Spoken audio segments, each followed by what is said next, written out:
అంత ప్రశాంతంగా కూర్చున్న శంకరుడు ఒక్కసారి పైకి లేచాడు. ఒక్కసారి పైకి లేచి ఆ జటలు ఊగిపోయేటట్టుగా గిర్రగిర్ర తిరిగి భూమి కంపించిపోయేటట్టుగా తాండవం చేసి ఆ చెడలలోంచి ఒక జటని తిరిగి భూమి మధ్యలో వేసి కొట్టాడు. ఆయన అంత కోపంతో కొట్టేటప్పటికీ అందులోంచి ఒక ఉగ్రభూతం పైకి లేచింది.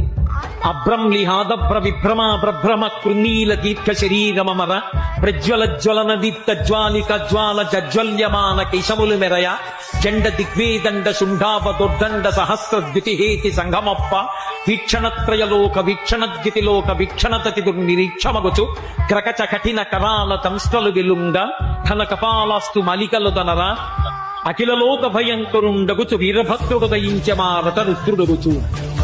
పెద్ద కాలమాలతోటి భూమి ఆకాశములు ఏకమైపోయేటట్టుగా ఆకాశం తగులుతోందా అన్నంత పొరుగ్గా సహస్ర బాహువులతో అనేక ఆయుధాలు పట్టుకుని తల వెంట్రుకలు నిలబడి దీపాలు వెలుగుతున్నాయా అన్నంత పెద్ద చుట్టుతో ఆ పాదములకు పెట్టుకున్నటువంటి మంజీరములు క్షణం క్షణధ్వనులు చేస్తుండగా శంకరుడికి ప్రదక్షిణం చేసి తండ్రి ఆజ్ఞ అన్నాడు.